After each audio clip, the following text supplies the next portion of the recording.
All right. Hello, everyone, and welcome to today's webinar. My name is Katie Fournier. I am the Director of Customer Success and Operations here at CheckpointEHR, and I'll be your host for today's webinar. So we are especially excited about this session because it marks a major step forward in how we support our behavioral health providers. Today's webinar is all about AI-assisted progress notes and how our strategic partnership with Upheal is helping to bring this game-changing functionality into the Checkpoint EHR platform. So whether you are a clinician, an administrator, or just curious about the future of documentation, you are definitely in the right place. You are going to hear directly from both Checkpoint EHR and Upheal leadership on how AI-assisted progress notes can, boost your efficiency, reduce that documentation burden, strengthen clinical outcomes, all while still being fully HIPAA compliant and taking privacy into concern. So let's go ahead and talk about some housekeeping before we get started. So the session is being recorded. Everyone will be sent a copy once the webinar is finished. Your mics are turned off, but your cameras, you can certainly turn those on if you wish. We would love to see your faces. We will have a Q&A at the end. So if you're looking at your Teams, in the top, there should be a Q&A icon. Go ahead and click on that and post your questions during the webinar, and we will answer them at the end. Okay. All right, so let me introduce our speakers for today. So first we have Joe Murphy. He is the CEO here at Checkpoint EHR. So Joe really brings a visionary approach to how we serve our behavioral health providers, and really has been the driving force behind our mission to make Checkpoint more intuitive, flexible, and really aligned with our clinicians' real-world needs. Joining Joe, we also have Ted Phaneuf. He is the head of clinical operations at Upheal. And Upheal is a groundbreaking platform that's really redefining how our providers document care. So Ted brings extensive expertise in how AI can securely streamline clinical documentation, again, without compromising, compliance or privacy. All right. Well, are you boys ready to take it away? Sure. Let's go. Well, I want to first thank everybody for being here. We're excited you're here to join us in this conversation, and love to continue the conversation even after the webinar. I am, as Katie said, the CEO, currently the CEO. I was one of the founders of Checkpoint. I was the first programmer to start laying code for Checkpoint 20 years ago in 2005. And we've come a long way since then. Our challenge back when we first got started, if some of you have been in the industry for 20 years or more, is getting providers to switch from paper to electronic records. And so, as Katie said, that was we're looking at a large step going forward. To me, this is one of those large, meaningful steps that we're going to be moving forward in talking about AI and implementing AI in our system. And I also we're excited about not just introducing this, not just as a feature, but as I said, it's a huge, meaningful step as we transition to the next generation of mental health providers and the capabilities that they can provide and empowerment that it's going to give them as well. We have been evaluating AI for several years now, but in our minds, AI was not quite ready for production. There's been a huge transition and movement in the last, I'll say, year or so, and some progress and successes that people have been able to accomplish. We have been using AI extensively throughout the organization in all the departments that we have. And I'm not talking about just recrafting or creating a better email. I'm talking about really amazing, powerful things, and that we'll share with you guys further on as we get into this journey into AI. But as we were looking at AI, we were looking for, is this something we should be concerned with or building ourselves? And we decided, no, we wanted to find a strategic partner who that's what they focus on, is strictly AI assisted notes. We found several vendors that were doing it. Some were more further along than others, had some similar common features that they had across the board, but Upheal really stood out to us, and they had some features that were more advanced than most, But the most critical and important thing that we chose to go with AI with Upheal is their in-house clinical expertise, and for reviewing and supervising and being that clinical guardianship of the AI system and the engine that we're going to have put together for you guys. So with us, I'd like to have Ted introduce himself, tell us about his role. He's with Upheal as our new partner. Go ahead, Ted. Yeah, thank you, Joe. I'm really excited to be here in introducing this important technology to the Checkpoint user base. I think like Joe mentioned, one of the great things about where we're at as an industry, and I'm a practicing clinician now, is that we're continuing to evolve the way that care is delivered, the way that documentation is done. And we're at this point in time where partnerships like this are so important, right? Because one of the things I think that struck us about this partnership with Checkpoint is the synergies that we have in terms of bringing time-saving measures, administrative time-saving measures to clinicians in a world where our caseloads are getting bigger and more acuity or higher acuity of care, and less time, right, to kind of do the documentation and to kind of live our lives. So I think that there was just a lot of synergies in terms of their commitment to finding a quality product, and just really help also like new providers coming into the space who might be using Checkpoint as their EHR, learning how to document better. But as a practicing clinician, I think one of the things that Joe mentioned that I think is important is that just a couple years ago, AI was still very new, right? I mean, the technology's always been there, but it was very new in its application for mental health. Where we're at today, it's just very exciting to be able to present options for compliant, safe documentation and truly being able to capture the essence of the session. So I'm really excited to talk a little bit more about how we're partnering together to bring that to you guys and to answer any questions that you have, because there's still a little bit of a Wild West feel around the use of AI with documentation and in mental health.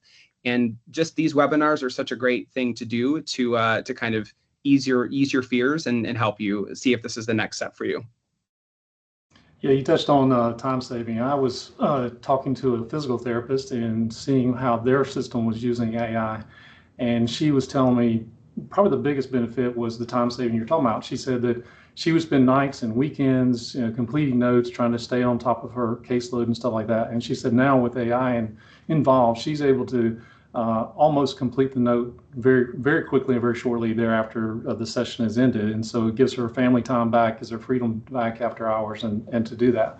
As you said too, one of the things that she mentioned too was, especially for new providers that are just getting into the industry, have the experience and the knowledge to develop and write a good quality, solid note, that this can help guide them, kind of like training wheels. Still, they need the supervision, clinical supervision, but it really lightens that burden of that supervisor as well to guide them in writing those kind of notes. So Ted, tell me, everybody's familiar with ChatGPT and Gemini. Why should they use Upheal versus something that's publicly available and possibly even free in the world?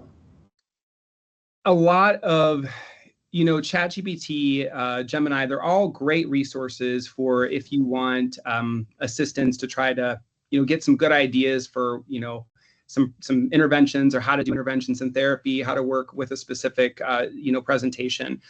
However, one of the things that's really important about using a tool like Upheal is this is formulated for mental health, and it's also HIPAA compliant, and it's also SOC 2 compliant, which we're going to go into a little bit more here in a little bit.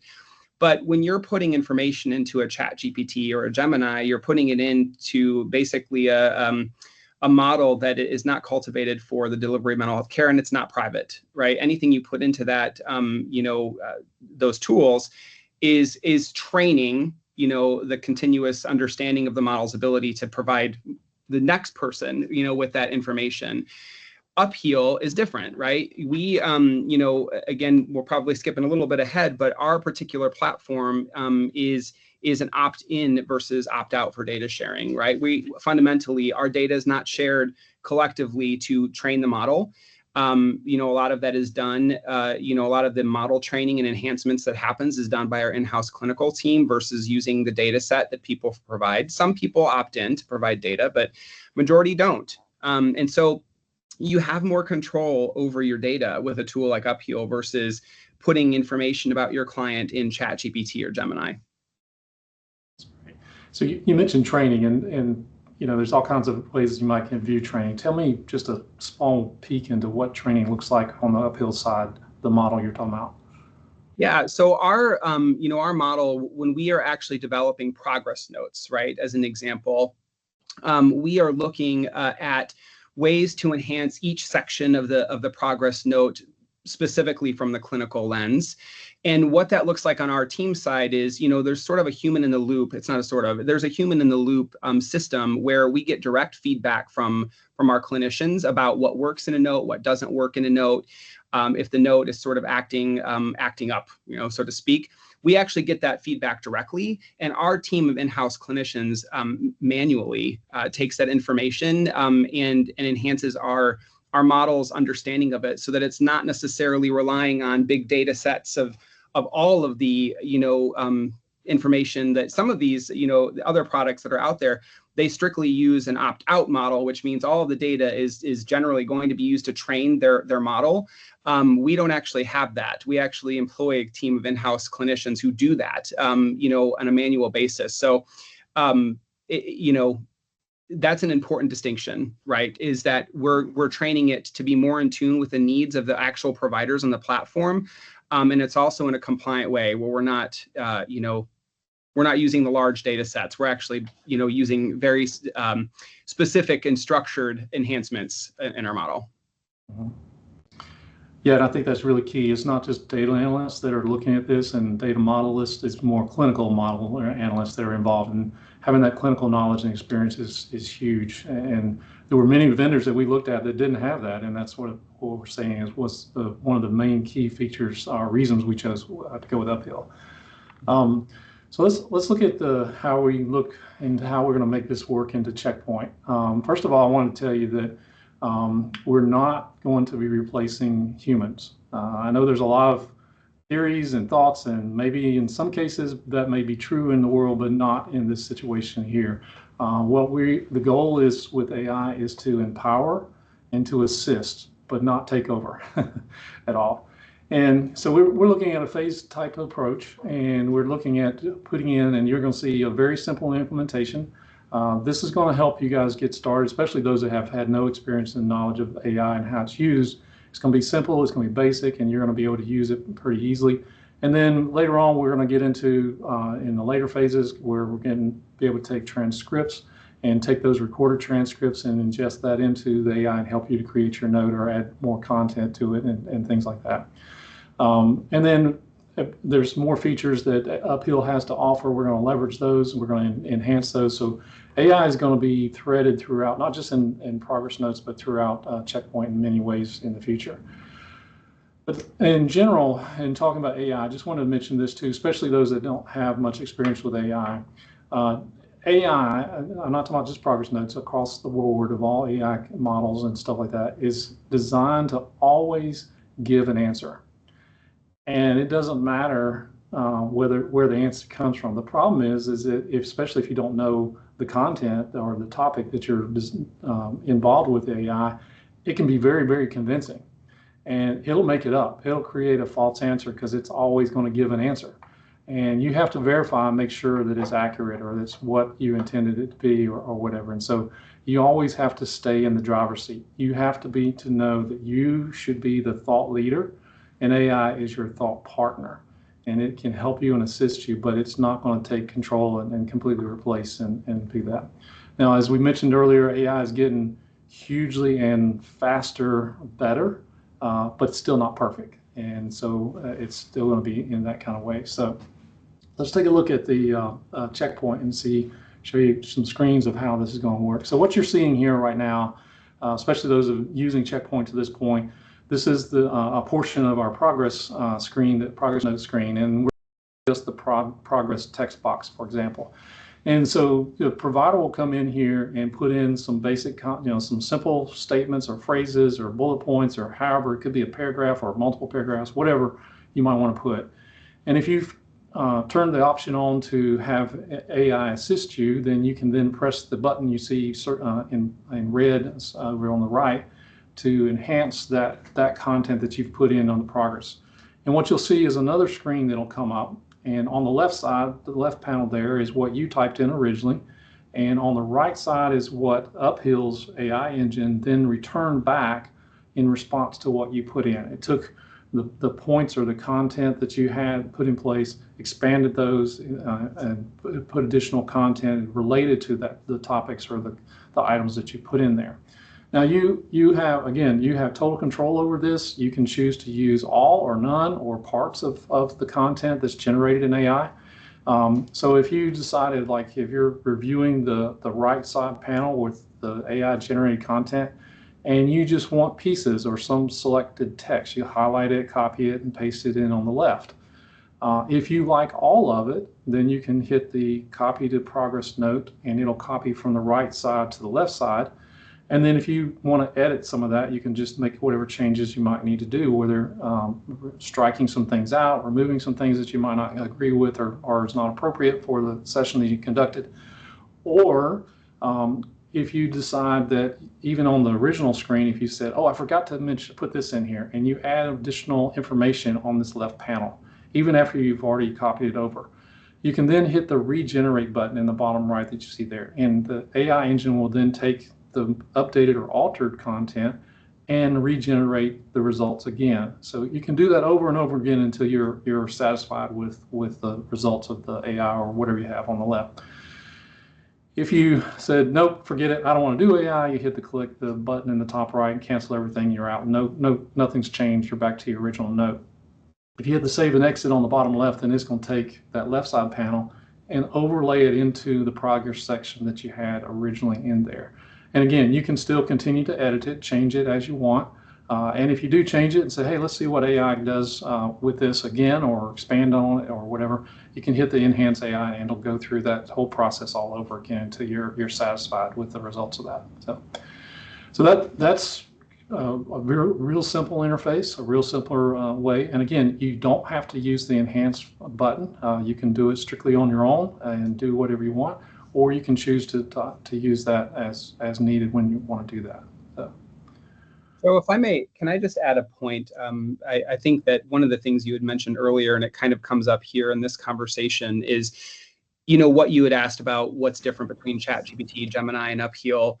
And you talked about AI and as a generative AI as a generality in terms of like, it's basically, it's not magic, right? It's meant to understand patterns and what comes next in a series, right? And so when you're considering the standard models like ChatGPT and Gemini, those are obviously general audience LLMs, and it's you can ask it anything. The difference is that when we're feeding the information into Upheal, it's utilizing that knowledge of understanding from a mental health context specifically. I wanted to kind of point out a little bit more of that. What should come next? And one thing that sets it apart too is that when we are developing our prompts on the back end for what you see here in the output, we're not only looking at it just from the clinical perspective, but we're also looking at it from the perspective of insurance requirements and compliance. And so that's another main difference, I think, than just going into a ChatGPT or a Gemini, is that the model is understanding the next thing from the context of mental health and insurance compliance. Yeah, you reminded me too, I forgot to mention that the agency can choose a note format, SOAP or burp or different. You preset that and it will model or create the content in that structure or that framework of whichever SOAP format you have, which is really nice. So, all right. So we got questions. So tell us, one of the things that I know that agencies are concerned about is, like you mentioned earlier, the privacy of data and things like that. So tell us how you guys are guarding or securing that information or taking into security. Yeah, we built Upheal with privacy and security at top of mind first. And we, as it says on the screen, one of the things that we do, any sort of company, any sort of tool can say we're HIPAA compliant, right? Because that's just a set of standards and criteria that the government provides to say, do a risk assessment, and if you can check all these boxes, you can say you're HIPAA compliant. So we are HIPAA compliant for the U.S. We're also PHIPAA compliant in Canada, PIPEDA as well for Canada, and GDPR for the European Union. But one thing that takes it a step further, right, is we don't just say that we're HIPAA compliant. We actually subject ourselves to some pretty stringent third-party testing and validation of all of those metrics that make someone like a company HIPAA compliant or GDPR. And that's with SOC 2 Type 2 compliance. And really what that means is we have a third party that comes in and they assess us. They look through all of our controls around data security, confidentiality, and the strength of our controls, et cetera. And we go through that audit every single year and update, right, to make sure that we're continuously, meeting the standards there. And what SOC 2 also does, and one of the things that we're very transparent about, is you can see the examples of our success with passing these continuous monitoring protocols.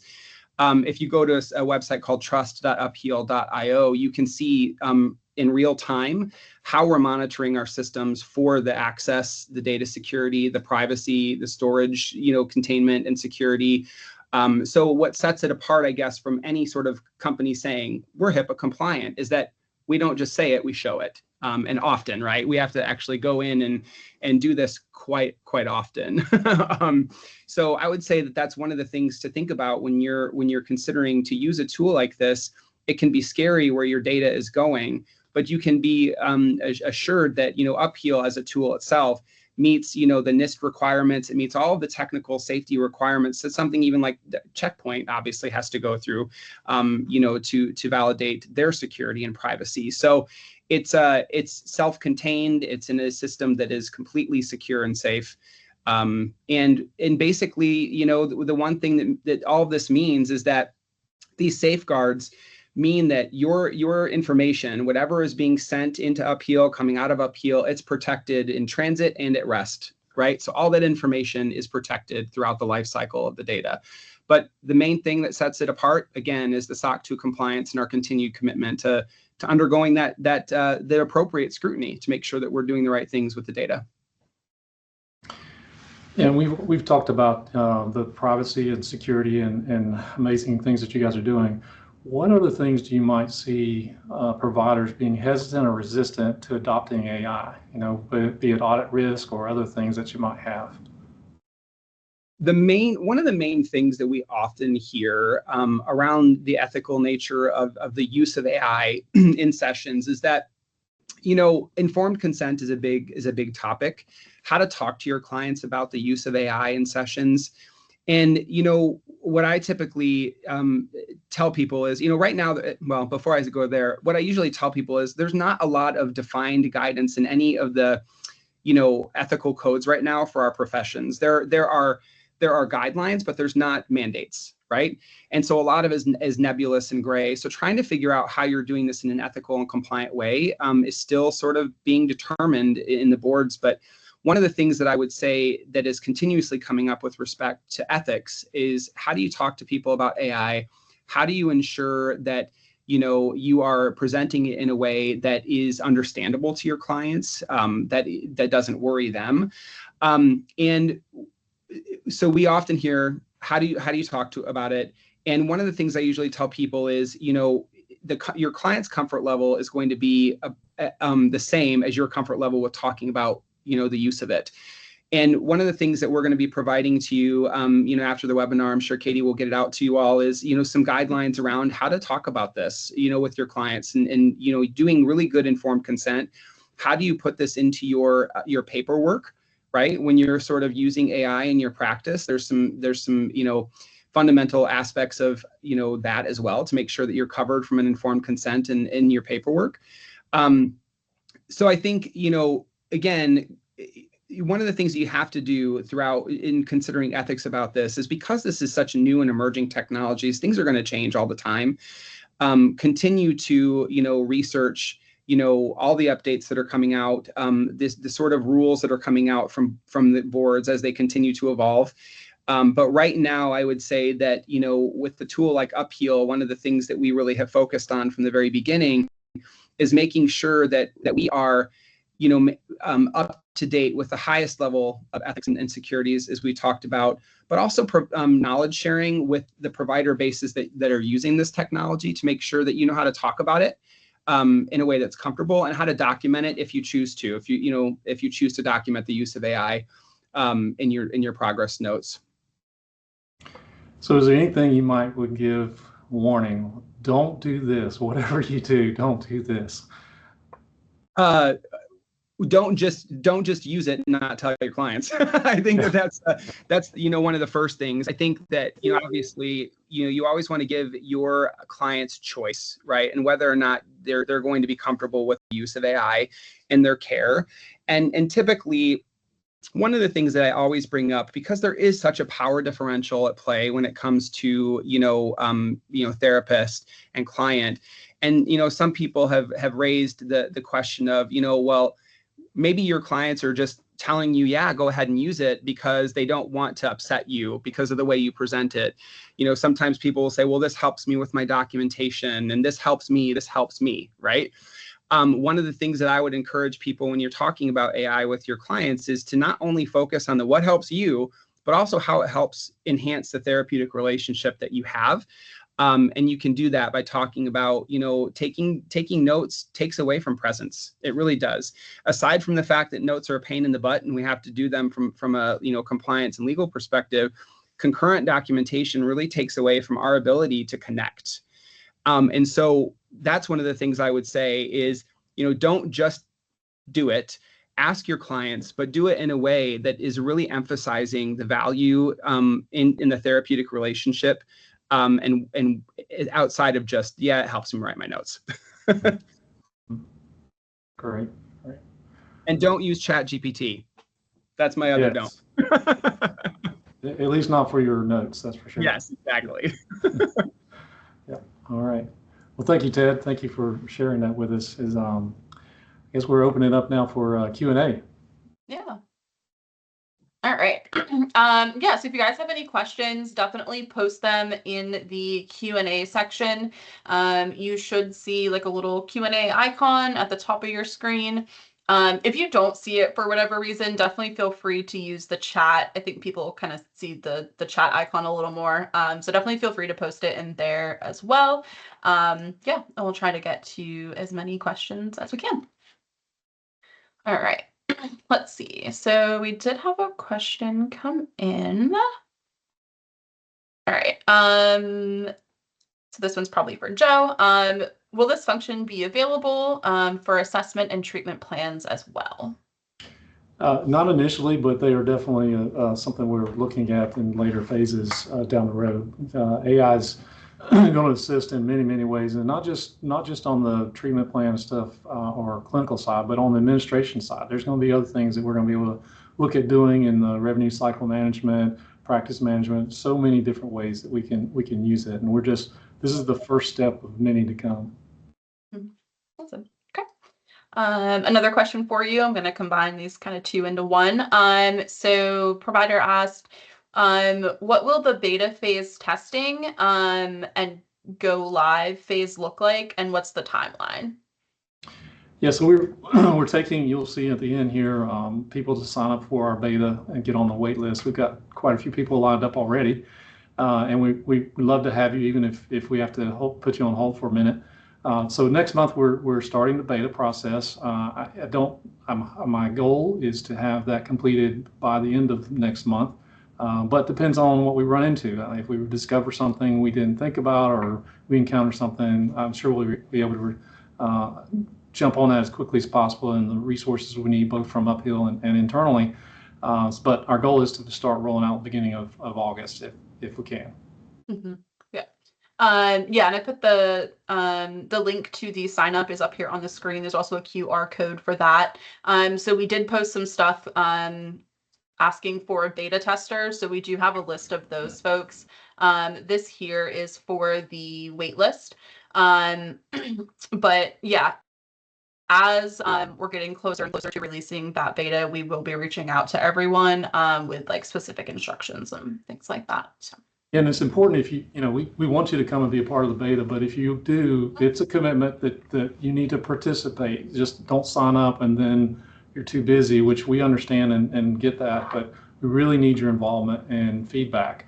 And so we can put in the best solution or implementation as we can. So welcome to join and love to have you, but we just need to make sure you're committed to it. Yep.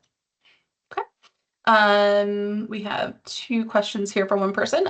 So how does this system work with evidence-based practices?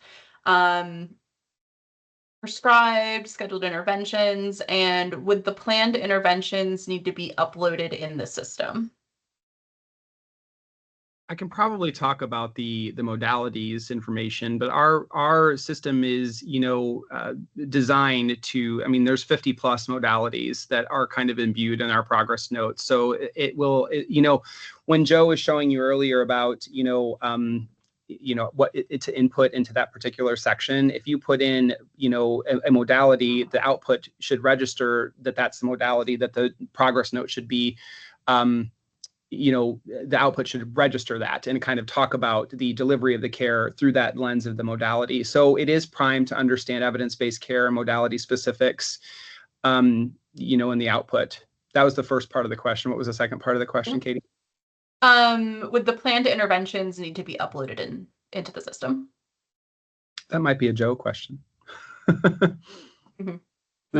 So you're going to, it's also, we didn't show you this, it's going to take in your treatment plans, goals, and interventions that are in there, and it's going to bring that in along with the progress that you've entered in as input. So it's going to include all that information in there as part of the input into the AI engine or Upheal's engine. And then will this system work with services such as day treatment and other group services? Can you say that question again? Sorry. Sure. Will this system work with services such as day treatment and other group services?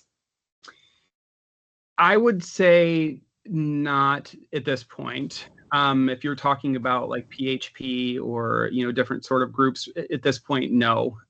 That's not. We are actually actively working on the group progress notes and things of that nature now, but not currently in Upheal or in our current arrangement with Checklist. All right. Let's see. Let me pop over to the chat because I see a couple in here. Are you considering an option for voice to text in the description box to accompany the AI enhancement? We're actually looking at using, I can't even say it, telehealth or teletherapy. I was trying to say both at the same time. To take the transcripts from wherever you recorded your conversation with your client and bring that into the system. So that's one way. Using voice on that actual progress section is an option to consider that we could look into for sure. Let's see. With North Carolina Medicaid being so particular with note compliance during audits, do you have someone who is familiar with requirements for what is needed in a note? I seem to struggle with identifying AI notes that are sufficient with note compliance because each MCO has different expectations. Yeah, I think that, one of the things to point out with Medicaid compliance, I mean, yes, our system actually takes into account compliance from multiple, insurance payers, regulations and needs. The one thing I will say is, I mean, Medicaid, obviously each state has its own unique things that it needs and carries, but most of the unique things to the state level are more chart specific. The note themselves, though, when we're kind of looking at the note output, everything that you see in the note output is going to be compliant, with the delivery of mental health care across the spectrum of a lot of the different insurance payers and requirements.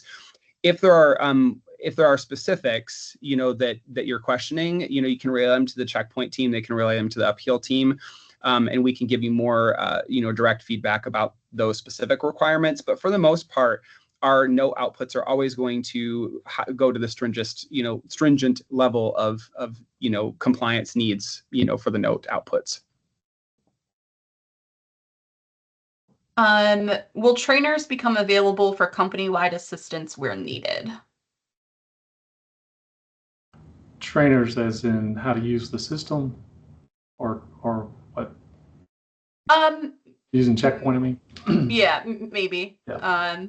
So we're going to be doing some webinars on how to use it. So this was just a brief glance into what we're doing, but there will be webinars and other training opportunities that you'll be able to participate in going forward. And we'll be announcing those later at some point. Yeah. Okay. And just looking here for other questions. Let's see. For larger agencies with various levels of excitement and or hesitation to adopt AI, how have you seen leaders establish systems, SOPs, etc., to effectively train and implement Upheal's tools throughout their organization? I wonder. Oh, Joe, do you want to take it? No, go ahead. I'm also wondering too. We have Elizabeth on the call from our team as well, who is who is heavily involved in this with organizations. But one of the things that we see usually in organizations, there's about a third of people who are super excited to use it, and they're like, yes, let's go. And there's a third of people who are like, maybe I'll give it a try. And then there's a third of people that are like, absolutely not. But that's why we actually have we employ people on our team to help try to figure out the best ways to increase adoption of this technology. And Joe, specifically your team, I'm not sure what you're doing to help roll out with Checkpoint, but I know that we can provide guidance in helping the provider bases usually to kind of understand what they need to do to kind of amp the people who might be in the middle to move up to the, hey, we're really excited. But the reality is that you're not going to be able to convince everybody on your team to use it, and that's okay. And I think that's one of the wonderful things about where we're at with AI is that people can make the choice whether or not they want to use it.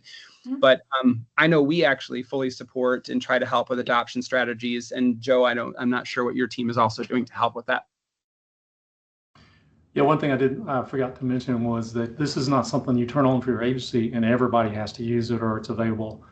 You can enable it for each user or team member or staff member at your pace, however fast you want to go. So as Ted mentioned, your early adopters that are anxious and to jump on AI and be a part of that, go ahead and get them going. And those that are a little more wait and see, you can turn them on later and let your training roll out as you feel more comfortable.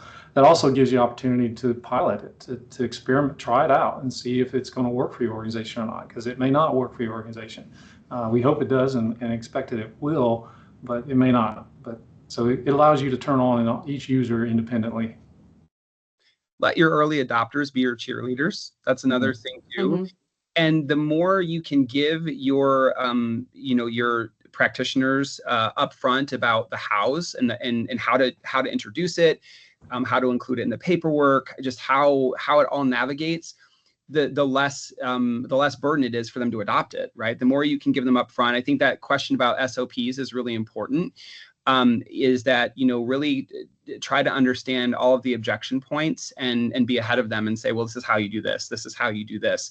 The more you give them the roadmap, the more they'll be likely to adopt it. Yeah.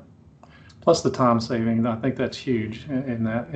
And some people may be looking at this as, oh, I can get my team to increase their caseload, and that's not what I mean. That may be true, but that's not necessarily required or whatever. It's more to empower you as much as we can. Okay. Alrighty. Another question: Will this be a feature automatically added to Checkpoint, or something extra will we need to purchase? Yeah, so it is going to be a per user pricing model. We're looking at doing a 14-day trial for the users that choose to experiment and try it out, and then there will be a cost for that to license that feature in the system. Let's see. So I'm not seeing any other questions. Just gonna double check. Oh, no, I see one. Let's see. This says, Ted, speaking of early adopters, can you speak to some of the use cases of your early adopting customers? as to the value they've experienced over the last couple of years since adopting Upheal. And then do you have any case studies that maybe our providers can check out? Yeah, I actually love talking about this because this is my story too, right? I didn't start full time with Upheal. I actually, my story kind of is the the client profile of everybody who kind of benefits from Upheal. Being a practitioner myself, I was in private practice full time. And being neurodivergent, didn't know that I was neurodivergent at the time. I faced a lot of documentation pile up. And if documentation was piling up, I also wasn't submitting for billing, right? And so financial, issues were kind of occurring. And I nearly walked away from the field altogether. And I actually saw beta testing for Upheal. This was back in late 21, early 22. And I joined as a beta tester for Upheal. And, right away, I saw immediate kind of ROI and sort of what I mean by that is we save individuals 6 to 10 hours a week, depending on your caseload size, right? So, that's a huge time saving. Aside from that, aside from one of the success stories is the time saving is what it's meant to our clinicians who basically feel like a good clinician again, because of the fact like documentation this was never for us as a field, right? It was meant to be sort of, to check the boxes to ensure, payers and things like that had what they needed to justify treatment. And so because of that, even though you feel like a good clinician, often when you come to documentation, this is where we're like, oh, really, I'm a terrible clinician because I can't even think about how to, structure this or how would I word this and all of those kind of concerns on the back end of are my words enough, right, to kind of justify the services. And I think that's one of the biggest things that we've heard from our therapists is that, it's not just about the time savings that it gives you. It's about making you feel like a good clinician again. And it's about the presence that people get back with their clients because they're not concurrently documenting.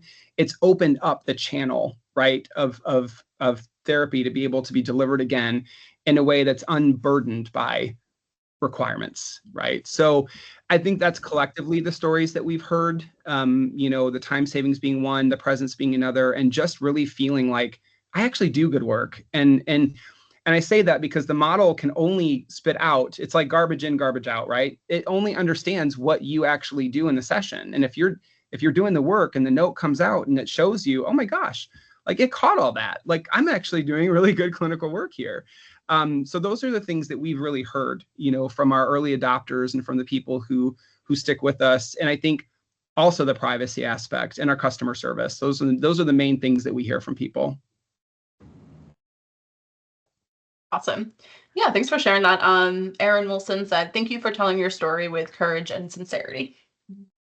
It's my pleasure. It's not only my story, Aaron. I think that's one of the things that truly resonates across, is that this is not just my story. It's many, many people's stories. And that's one of the reasons why I am honored to be in the space that I am, and why I'm honored to partner, for Upheal to partner with organizations like Checkpoint that truly get this, right? Mm-hmm. Thank you. All right, looks like we got one last question here. So for agencies spanning multiple states, can Upheal's AI tailor responses to each state's local Medicaid requirements without duplicating and, kind of sounding like a robot through all the notes? Yeah, the duplication thing, obviously you're using a structured template, so it's going to have the structured template duplicated, of course. But the output should always, show, the specifics of the session that you provide. With Medicaid, again, I'll go back to what I said earlier, the notes are primed to be as compliant with the stringent kind of requirements that are there.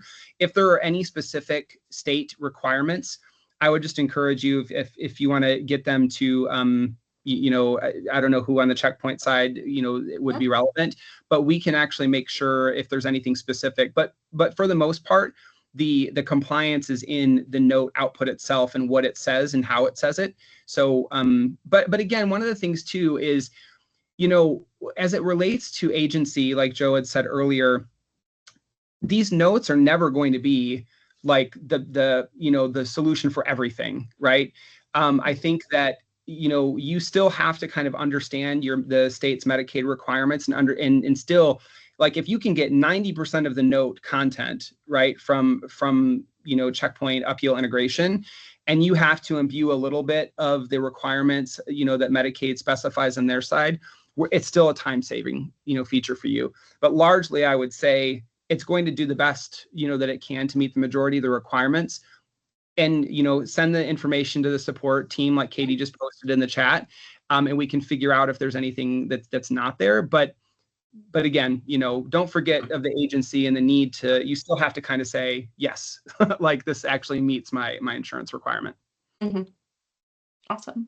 All right. Yeah, so I don't see any other questions that have come in. But yeah, just like Ted said, if you guys have any questions, definitely feel free to reach out to us. I posted our support email in the chat and in the Q&A. Yeah, so we will be sending out recording after this, along with those helpful tools that Ted mentioned, the recording and just kind of like next steps, especially for like beta folks. But yeah, so thank you everyone for joining us today. We do hope that you found it informative, and you are as excited as we are about what this integration means for the future of, not only Checkpoint, but also, behavioral health practices. Okay. All right. Thank you, Ted. Thank you, everybody, for joining us. We're excited to get started on this journey. All right. Thanks, everyone. Have a good day. Bye. Bye.